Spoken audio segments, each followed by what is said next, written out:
अस्सलाम वालेकुम। सबसे पहले मैं माज़रत करना चाहूँगा कि हम अपनी करप्शन सीरीज़ जिस तरह हमने कहा था तरतीब से कंटिन्यू नहीं कर पाए। उसकी 2 मेजर वजूहात थी। एक वुमेन्स डे आ गया था, उसके लिए स्पेसिफ़िक हम चाहते थे क्लिप बने, और दूसरी ये वजह थी कि पीएमएलएन और पीपीपी करप्शन सीरीज़ में हमसे गलती हो गई थी। इनकी कुछ करप्ट प्रैक्टिसेस होती हैं जो ये as government officials public fund के साथ कर रहे होते हैं, और फिर कुछ इनकी करप्ट प्रैक्टिसेस होती हैं जो ये एज़ प्राइवेट बिज़नेस ओनर्स कर रहे होते हैं। तो फिर हमने डिसाइड किया कि हम इनको अब डिवाइड करेंगे। इसको एक आप कह लें वीडियो में नहीं करेंगे। जिस तरह हमने पहले पीपीपी वाली वीडियो की तो हमने उसमें उनकी 90s की करप्ट गवर्नमेंटल प्रैक्टिसेस की बात की, जहाँ पे वो पैसे कमाते थे। उनकी अभी बिज़नेसेस पे हम नहीं आए, वो एक सेपरेट वीडियो ऑल टुगेदर होगी। और इंशाल्लाह पीएमएलएन की भी जो आज की वीडियो होगी वो उनकी करप्ट गवर्नमेंटल प्रैक्टिसेस की होंगी, और उससे भी थोड़ा तफरीक मैं आपको डिटेल में समझाता हूँ। आप गवर्नमेंट ऑफिशियल होते हैं, आप सरकारी ठेके में से पैसे मारते हैं, वो एक तरीके की करप्शन है। आप गवर्नमेंट ऑफिशियल होते हैं, आप पॉलिसीज़ अपने बिज़नेस के लिए फ़ेवरेबल बनाते हैं, वो एक तरीके की करप्शन है। तो इन दोनों को हम तफ़रीक करके वीडियो बनाएँगे, ताकि एक तो हमारे रिसर्चर्स को भी आसानी हो, हमें बताने में भी आसानी हो, क्योंकि माशाल्लाह दोनों जमातों के करियर बहुत वसी और लंबे हैं, जहाँ पे उन्होंने खच्चें मारी हुई हैं। तो थोड़ा-सा हमें इसको टाइमलाइन वाइज़ डिवाइड करना पड़ेगा। तो आज थी पीएमएलएन की बारी। तो सबसे पहली चीज़ जिस पे हम बात करना चाहेंगे पीएमएलएन की, वो उनकी कर्ज़ उतारो मुल्क संवारो स्कीम थी। 1997 में जब 2/3 अक्सरियत के साथ नवाज शरीफ साहब ने हुकूमत कायम की, बहुत सारे लोग आज भी कहते हैं कि इतनी स्ट्रॉन्ग हुकूमत कभी नहीं बनी थी दोबारा। तो उन्होंने डिसाइड किया कि अवाम के ज़रिए हम पैसा इकट्ठा करेंगे और पाकिस्तान का डेट पे ऑफ करेंगे। ये एक फार्मूला है जो ऑफन डिस्कस होता है, कई बिजनेस सर्कल्स में भी डिस्कस होता है कि मुल्क के अंदर इतना पैसा एग्जिस्ट करता है कि हम कर्जा पे ऑफ कर सकते हैं, लेकिन कभी भी कोई ऐसा लीडर नहीं आया जो इसको कैपिटलाइज कर सके। नवाज शरीफ साहब ने सोचा कि मेरी 2/3 अक्सरियत है तो मैं इसको कैपिटलाइज करता हूँ। इससे कुछ चीज़ें साबित हुई। सबसे पहले कि जो नवाज शरीफ साहब की 2/3 अक्सरियत थी वो कितनी खोखली थी, एक्चुअली कितना लो वोटर टर्नआउट होता था, और एक्चुअली कितने कम लोग जो थे वो इंटरेस्टेड थे नवाज शरीफ की गवर्नमेंट में। उसमें ये भी वाज़ेह हुआ कि किस तरह pre poll rigging, post poll rigging करके नवाज शरीफ साहब को 2/3 अक्सरियत दी गई थी। इनफैक्ट अगर आप पूरे के पूरे सिंध का सूबा आइडेंटिफाई करें उस टाइम में, तो वो इंटरेस्टेड नहीं था नवाज शरीफ की गुफ्तगू में, ना ही बलूचिस्तान इतना इंटरेस्टेड था। पंजाब को एक बल्क बना के आप नहीं कह सकते कि मेरे पास 2/3 ऑफ पाकिस्तान का कंट्रोल है। बहरहाल जहाँ तक पॉलिसी का ताल्लुक था, तो उन्होंने 3 मरहलों में फंड्स रेज़ किए, एनडीआरपी 1, एनडीआरपी 2 और एनडीआरपी 3। एनडीआरपी का मायने है नेशनल डेट रिटायरमेंट प्रोग्राम, जिसमें जो एनडीआरपी 1 था वो डोनेशन थी, एनडीआरपी 2 जो था वो कर्ज़े हंसना था, और एनडीआरपी 3 जो थी वो special saving certificates and defence saving certificates के तहत था। तीनों के तीनों एवेन्यूज़ एग्जेम्प्टेड थे किसी भी किस्म के टैक्स के और ज़कात की डिडक्शन के। आपके पास बैंक में पैसे पड़े होते हैं, ज़बरदस्ती ज़कात की डिडक्शन होती है जब तक कि आप बैंक को मना ना करो। तो यानी कि ये कम्प्लीटली टैक्स फ्री था। आप जो पैसा देंगे उस पर कोई सरकार कटौती नहीं करेगी किसी किस्म की, वो एज इज़ डेट रिलीफ को इस्तेमाल किया जाएगा। एनडीआरपी 1 के तहत 2 अरब रुपए इकट्ठे हुए, एनडीआरपी 2 के तहत 47 करोड़ रुपीज़ इकट्ठे हुए, एनडीआरपी 3 के तहत 30 करोड़ रुपए इकट्ठे हुए। यानी कुल मिला के आप कह लें तकरीबन 2.7 2.8 अरब रुपए, यानी कि 2 अरब 80 करोड़ रुपए लगभग गिव और टेक इकट्ठे हुए। जिस टाइम ये पैसे इकट्ठे हुए थे उस टाइम पे पाकिस्तान का जो डेट था वो 26,672 बिलियन रुपीस था, जिसमें से 1,176 अरब इंटरनल डेट था। और ये कहा गया था कि जो पैसा होगा वो इंटरनल डेट को पे ऑफ करने के लिए इस्तेमाल नहीं होगा। सबसे पहले आप सबका बहुत शुक्रिया हमें सब्सक्राइब करने के लिए। जिन जिन दोस्तों ने हमारी फैमिली में शामिल हुए 3000 की सब्सक्रिप्शन लेके, काइंडली हमें व्हाट्सएप किया करें ताकि हमें पता हो कि हमने किस ग्रुप में ऐड करना है। वैसे जो आप सब्सक्राइब कर रहे हैं इसके लिए आपको 12 वीडियोज़ हर महीने मिलेंगी जो प्राइवेट वीडियोज़ होगी, यानी कि वो कॉन्टेंट किसी ने ना पहले देखा होगा ना वो कभी किसी मेन चैनल पर अपलोड होगा, वो सिर्फ आपके कंजम्पशन के लिए होगा जो 3000 की सब्सक्रिप्शन पे कर रहे हैं। अब वो कॉन्टेंट होगा क्या? उसमें आपको लाइफ स्टोरीज़ पता चलेंगी, कुछ फिलोसॉफिकल आइडियाज़ डिस्कस होंगे, कुछ पर्टिकुलर इंसिडेंट्स होते हैं जिसकी वजह से चैनल्स डिमोनेटाइज हो जाते हैं, वो ग्रेट डिटेल में डिस्कस होंगे। कुछ आपके साथ कंटेंट शेयर किया जाएगा जो अवेलेबल नहीं है आम पब्लिक को और जो पब्लिकली उस तरह शेयर भी नहीं हो सकता। मोस्टली चीज़ें एजुकेशन रिलेटेड होंगी, हर चीज़ का कोई लेसन होगा पीछे, लेकिन ज़्यादा से ज़्यादा इसको आप सब्सक्राइब करें ताकि आप हमारे काम को सपोर्ट कर सकें। तो प्लीज़ हमें सब्सक्राइब करें, 3000 रुपीज़ भेजें, व्हाट्सएप करें और ईऑन फैमिली का हिस्सा बनें। Thank you. क्योंकि जो इंटरनल डेट होता है वो किसकी तरफ से होता है? वो आपके लोकल बैंक्स की तरफ से होता है। तो पाकिस्तान के अंदर एक अलमिया ये भी रहा है कि जो आपके बैंक के मालकान होते हैं वो सियासतदानों के साथ रल मिल के करप्शन करते हैं। सरकार पैसे रेज़ करती है, एक मद में उठा के मुड़ वो बैंकों को देती है। अभी जो पीछे आपका काइबर का रेट इतना ऊपर गया हुआ था तो ये बैंक्स की वजह से गया हुआ था। जब ये काइबर का रेट नीचे आया है तो बैंक्स ने खुद कहा कि जनाब अब इस पैसे को जस्टिफाई करने का हमारे पास मैकेनिज्म कोई नहीं है, लिहाजा आप काइबर का रेट नीचे कर दें। क्योंकि जब सरकार को इंटरनल डेट चाहिए होता है तो वो काइबर का रेट बढ़ाते हैं ताकि बैंक्स में पैसा आए, बैंक उठा के वो पैसा सरकार को देता है और सरकार उनको 2-3-4% आप ही के पैसे के ऊपर प्रॉफिट देता है। बहरहाल सूद का निज़ाम है ही ऐसा, इसमें नुकसान होता ही है। 1998 में पाकिस्तान को $250 मिलियन का लोन रिसीव होता है जापान की तरफ से सोशल एक्शन प्रोग्राम के अंडर, और इसका पर्पस होता है एजुकेशन और हेल्थ केयर सेक्टर पे पैसे स्पेंड होना। लेकिन सरकार इसको उठा के कर्ज उतारो स्कीम के अंदर डाल देती है। अब कर्ज उतारो स्कीम का मसला क्या होता है? ये पैसे तो इकट्ठे हो जाते हैं पर ये कहाँ यूटिलाइज हुए किसी को पता नहीं चलता। इनफैक्ट इसमें से कुछ पोर्शन इस्तेमाल किया जाता है लोकल बैंक्स का डेट पे ऑफ करने के लिए, जो कमिट किया गया था इनिशली कि हम ये नहीं करेंगे। और जब वो किया जाता है तो ये भी डिस्क्लोज़ नहीं किया जाता किस बैंक को कितने पैसे दिए जा रहे हैं। और यहाँ पे पहली दफ़ा नवाज शरीफ की फैमिली का बैंकिंग सेक्टर से कलूजन का एलिगेशन स्टार्ट होता है। जो नैब की इंक्वायरी होती है वो ये डिस्क्रेपेंसी देखती है कि अकॉर्डिंग टू आर्टिकल 78/1 जितने भी फंड्स फेडरल गवर्नमेंट कलेक्ट करते चाहे वो लोन हो या रेवेन्यू हो, वो part of federal consolidation fund हो, पर ये नहीं किया जाता 2001 तक। यानी कि इस पैसे को फ्री फॉर ऑल इस्तेमाल किया जाता है जब तक 2001 में मुशर्रफ की रजीम इसको एक फ़ंड में नहीं डालती। इस सारे टाइम के दौरान एक लॉन्ग स्टैंडिंग नैब की इंक्वायरी चल रही होती है इसी मामले पे, इसकी डिस्क्रेपेंसीज़ के ऊपर, और उसमें कई नाम सामने आ रहे होते हैं। लेकिन जब 2024 के अंदर नैब के एक्ट को चेंज किया जाता है तब आप देखते हैं कि जितनी भी इंक्वायरीज़ होती हैं इस मामले के अंदर वो ख़त्म कर दी जाती हैं, जिसमें से सरे फहरिस्त थी कि पब्लिक फंक्शनरीज और others regarding loan agreement number PKC18 between Government of Pakistan and Government of Japan for a grant of loan amounting to $250 million, जो हमने फ़ंड बनाना था SAP के अंडर ड्यूरिंग 1998। अब होता क्या है कि हमारे यहाँ कोई भी पैसा इकट्ठा किया जाए, चाहे वो फॉरेन गवर्नमेंट दे चाहे लोकल गवर्नमेंट दे, इवेंचुअली ये सियासतदान उसको हड़प जाते हैं, उसको खा जाते हैं।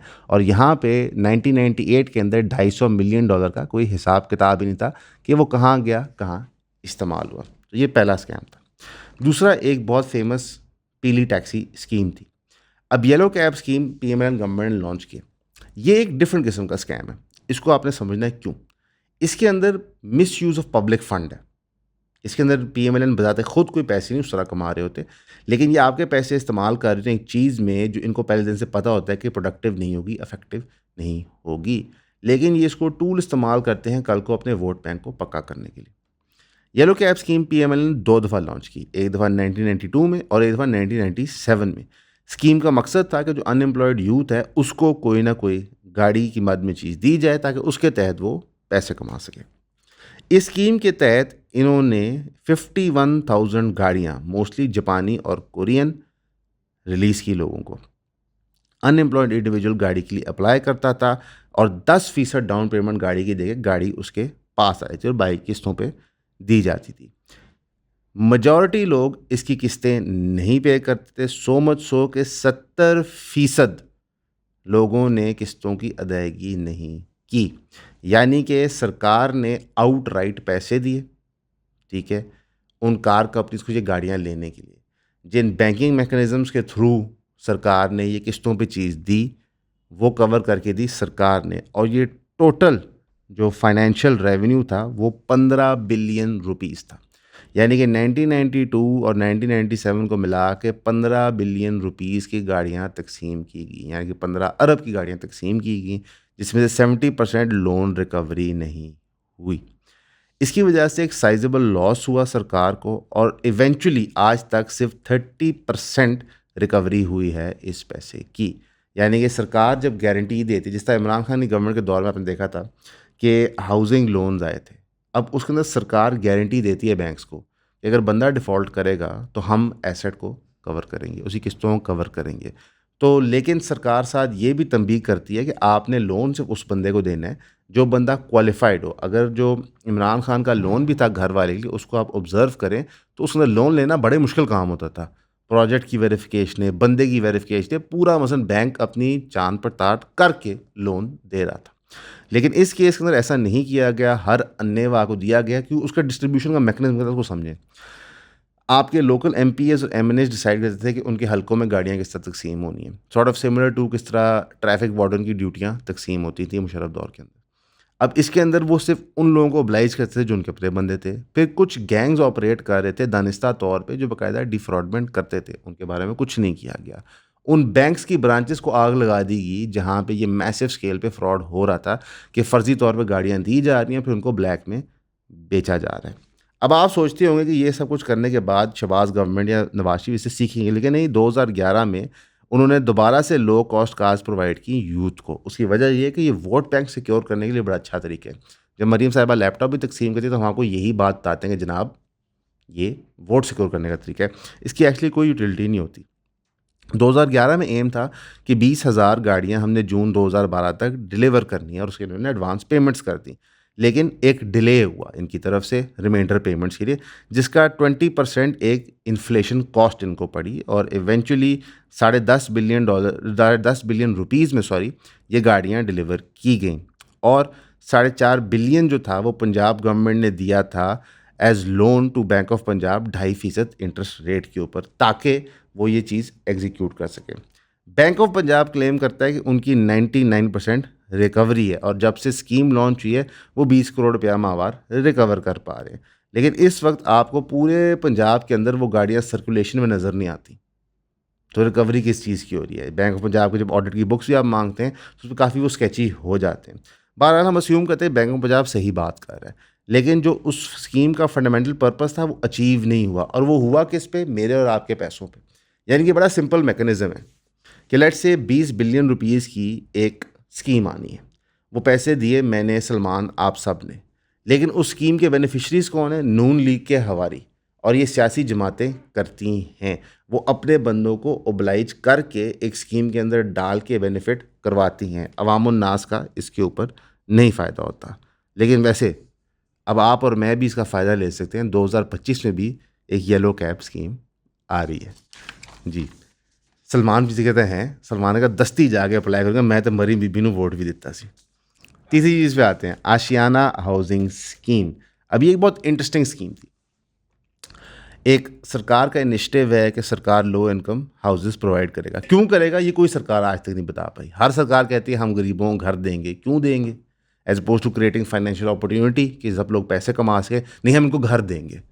जिस तरह बेनज़ीर इनकम सपोर्ट से हम उनकी मदद करते हैं, नॉट रियली हम उनको हैंडीकैप करते हैं। ये एक फिलोसॉफिकल आर्ग्यूमेंट है गवर्नमेंट को कैसे स्ट्रक्चर होना चाहिए। बारह प्रोजेक्ट की इन्फेंसी के अंदर ही डिलेज़ आना शुरू हो गए। उन डिलेज़ की वजह से इश्यूज़ क्रिएट होना शुरू हो गए फीसिबिलिटी के। इवेंचुअली शहबाज शरीफ ने आशियाने इकबाल प्रोजेक्ट साइट विज़िट की और उसके बिडिंग प्रोसेस में इंटरवीन किया। उसने कहा कि पंजाब लैंड डेवलपमेंट कंपनी इसको नहीं चलाएगी, ये उठा के मैं दूँगा एलडीए को। क्योंकि उस वक्त एलडीए में मशहूर ज़माना उनके दोस्त आहद चीमा साहब बैठे हुए थे, और आहद चीमा साहब एक सरकारी अफसर होने के बावजूद एलडीए को वर्चुअली चला रहे थे, और एलडीए को चलाते हुए कई उन पर मुकदमात सेपरेटली बने जो उनके करप्शन के स्कैंडल। लेकिन वो चाहते थे कि आशियाना भी इन्हीं के अंडर आ जाए। अब इसकी वजह से जब ये शिफ्ट हुआ एलडीए को, तो ये लाहौर कैसा डेवलपर्स जेवी को दे दिया गया, जो पार्ट था पैरागॉन सिटी प्राइवेट लिमिटेड का, जो सबको पता है कि साद रफ़ीक की हाउसिंग प्रोजेक्ट है। कॉन्ट्रैक्ट ओरिजिनली जा रहा था चौधरी लतीफ़ एंड सन्स को, उनको नहीं दिया गया, और वो क्लेम करते हैं कि इलीगली इसको कैंसिल किया गया। और इस शिफ्ट की वजह से 71 करोड़ 50 लाख रुपया एक्सचेकर को ठुक गया। यानी 71 करोड़ 50 लाख रुपया एक्सचेकर को फालतू देना पड़ा। नायब ने इधर ये भी एक्यूज़ किया कि पीएलडीसी कंसल्टेंसी कॉन्ट्रैक्ट जो engineering consultancy service of Punjab को दे रहा था 19 करोड़ 20 लाख रुपए के लिए, असल में नेस्पाक ने वही कॉन्ट्रैक्ट 3.5 करोड़ रुपए में कोट किया हुआ था। अगेन इस सारे प्रोसेस के अंदर कई नाम सामने आए, कई लोगों पे एलिगेशंस लगी, नैब में इनकी इंक्वायरियाँ खुली, वो इंक्वायरियाँ चल रही थी। 2023 के अंदर जब शहबाज शरीफ साहब PDM 1 में PM बने तो वो इंक्वायरियाँ क्लोज कर दी गई। Clear abuse of government power नज़र आता है, बिलियंस के आगे पीछे होने नज़र आता है, अपने मनपसंद एम्प्लॉयज़ को चीज़ें अवॉर्ड करना नज़र आता है, उनके डिपार्टमेंट में शिफ्ट करना नज़र आता है, लेकिन इस पे कोई सवाल जवाब नहीं होता। यहाँ पे एक छोटा सा ब्रेक मैं लेना चाहूँगा ये सोचने के लिए कि जो ऑनेस्ट लोग PMLN में हर जमात में होते हैं, आपका नज़रिया होता है, जो ऑनेस्ट लोग PMLN पे हैं, क्या वो ये चीज़ें देख के, ये चीज़ें पढ़ के सोचते नहीं है कि हम किस हराम के पैसे में शामिल हो गए? बिकॉज़ मैं आपको बड़ी ऑनेस्ट बात बताता हूँ, किसी भी सियासी जमात के साथ चलना या उनकी एक पर्टिकुलर पॉइंट की तारीफ़ करना एक बोझ होता है इंसान पे। 100 दफ़ा आप सोचते हो कि यार इतनी खच्चें इन्होंने मारनी है, तो हमारी इस एक तारीफ़ से या एक हमायत से कोई ये ना समझे कि हम इनके साथ जुड़े हैं। तो मैं सोचता हूँ कि जो लोग ऑनेस्टली PMLN को व्यू करते हैं, वो क्यों नहीं इन चीज़ों को देखते और अंडरस्टैंड करते कि ऊपर से लेके नीचे तक एक फैमिली की पार्टी है जो सिर्फ़ अपने ही फ़ायदे का सोचती है। कोई भी PMLN की जो मूव होती है, उसमें उनका ज़ाती फ़ायदा हुए बगैर नहीं नज़र आती। ये एक डिफरेंस है, आपको तस्लीम करना होगा। वो तो हर पॉलिटिकल लीडर के जो वीकनेसेस हैं, तो PMLN का एक वीकनेस है कि अपना ज़ाती फ़ायदा किए बगैर वो नहीं प्रोसीड करते, और वो अपना ज़ाती फ़ायदा अपनी ज़ात तक नहीं रखते, वो इसमें अपनी एक्सटेंडेड फैमिली को भी शामिल करेंगे। उनके second cousin, third cousin, fourth cousin भी वो रजाएँगे और एक सॉर्ट ऑफ इंसुलेशन अपने आगे पीछे इस तरह वो बनाते हैं। अब हम चौथे पे आते हैं, साफ़ पानी प्रोजेक्ट। पंजाब साफ़ पानी कंपनी स्टार्ट की जाती है पंजाब गवर्नमेंट से साफ़ पानी प्रोवाइड करने के लिए। पूरे पंजाब सूबे के अंदर एक अच्छा इनिशिएटिव है, समझ आता है, रिक्वायरमेंट भी है। 2017 में नैब एक प्रोब इनिशिएट करता है जिसके अंदर 56 public sector companies including PSPC जो पंजाब साफ़ पानी कंपनी है, उसके ऊपर irregularities, violation of procurement rules, nepotism and delays in project solution के एलिगेशंस लगते हैं। 2018 में पंजाब गवर्नमेंट, ये बाय द वे PTI की गवर्नमेंट होती है, वो रिलक्टेंट होती है सबमिट करने के लिए रिकॉर्ड PSPC को डिस्पाइट मल्टीपल रिक्वेस्ट नैब की तरफ से। अब देखिए, एक अकाउंटेबिलिटी बॉडी है, वो आपसे रिकॉर्ड मांग रही है, आप रिकॉर्ड दें, आप क्यों नहीं देंगे? एंटी करप्शन एस्टैब्लिशमेंट ACE भी कहती है कि हमें भी ये रिलक्टेंस फेस करनी पड़ी है, और अकॉर्डिंग टू नैब, क्योंकि शहबाज शरीफ का नाम है एक्विजिशन में और वायलेटिंग PPRA रूल्स में, इस जो कॉन्ट्रैक्ट अवॉर्डिंग के रूल्स होते हैं, इस वजह से नैब को डॉक्यूमेंट्स देने में डिले दिया जा रहा है। अकॉर्डिंग टू नैब, साफ़ पानी company engineer Qamarul Islam, former CEO Waseem Ajmal, colonel retired Tahir Maqbool, major retired Mohammad Khalid Khan, Masroor Ahmed, Adnan Aftab, Mohammad Yusuf, Masoodul Hasan Kazmi and Moinuddin और कई सारे और लोग 37 करोड़ रुपए के टैक्स पेयर मनी को ख़राब करने में इन्वॉल्व। एक्यूज्ड ये भी फेस करते हैं एलिगेशंस कि इन्होंने इलीगल कॉन्ट्रैक्ट दिया है KSB पंप्स का for the installation of 116 water filtration plants, और ये इन्होंने दिए हैं हाईली इन्फ्लेटेड रेट्स पे, यानी कि सरकार जो पब्लिक का पैसा है उसको अगेन मिसयूज़ किया गया। और नैब चाहती है कि इस कॉन्ट्रैक्ट की इंजीनियरिंग एस्टिमेट्स देखे बगैर कैसे इसके अप्रूवल्स दिए गए। अब ये जो पर्टिकुलर केस था, ये ओपन एंड शट था वर्चुअली। जितने लोगों ने इसी केस फाइल देखी थी उनको पता था कि जनाब इसके अंदर बहुत सारी खच्चें वजी हैं और ये ऊपर तक मामला जाता है। इन 2022 अकाउंटेबिलिटी कोर्ट लाहौर ने 16 के 16 बंदों को एक्विट कर दिया। जो फॉर्मर चेयरपर्सन और PMLN राजा कमारुल हसन के खिलाफ करप्शन रेफरेंस फाइल था 56 पब्लिक सेक्टर कंपनीज़ का, कोर्ट ने फाइंड किया कि उन्होंने बिल्कुल proper rules and regulations follow किए हैं ये करने के लिए, और कोई मज़ीद कार्रवाई की नहीं जाएगी। इसलिए जो लॉस क्या कहते हैं आइडेंटिफाई किया था नैब ने, उसको कोर्ट ने अनरिलायबल डिक्लेयर कर दिया। क्योंकि उन्होंने कहा कि जो आपने प्रोजेक्ट एस्टिमेट्स बनाए हैं, प्रोजेक्ट रिपोर्ट्स बनाई, ये प्रोजेक्ट के शुरू होने काफ़ी देर के बाद है, तो लिहाजा प्राइस फ्लक्चुएशन होती है। अब ये सिर्फ हमने 4 वो चीज़ें हाईलाइट की हैं जो ओपन एंड शट थी, जहाँ पे क्लियर नेग्लिजेंस, वायलेशन और अरबों रुपए करप्शन इन्वॉल्व थी। सरकार ने पब्लिक मनी का मिसयूज़ किया था। कई और चीज़ें हैं जो हमने छोड़ी थी जिसके हमें एविडेंसेस नहीं मिल रहे थे, हमें क्लैरिटी नहीं हो पा रही थी कि ये कैसे फ़्लो कर रही हैं। जो ज़्यादा बड़ा पीएमएलएन का सेगमेंट है वो उनके ज़ाती बिजनेसेस के ऊपर है, किस तरह वो एम्पायर्स ग्रो किए, कैसे एक एक भट्टी वाला जो एक छोटी सी भट्टी की कान होती है जो लोहा बनाती है वो इतने बड़े एम्पायर्स में कैसे बना, ऐसी कौन सी गीदड़ सिंगी इनको आती थी। और उसके ताने बाने जाके मिलते हैं अयूब खान के दौर में कैसे ग्रोथ हुई। तो लिहाजा जब आप पीएमएलएन की बात करते हैं तो आप एक फंडामेंटली सेल्फिश फैमिली की बात कर रहे हैं जो अपने फ़ायदे के लिए हर चीज़ कर रही है। एक स्टोरी पे हम वर्क कर रहे हैं कि करंट पीएमएलएन की फैमिली कहाँ इन्वेस्टमेंट कर रही है रियल एस्टेट सेक्टर में, उसके जैसे ही शायद इकट्ठे होंगे इंशाल्लाह आपको वही पेश करेंगे।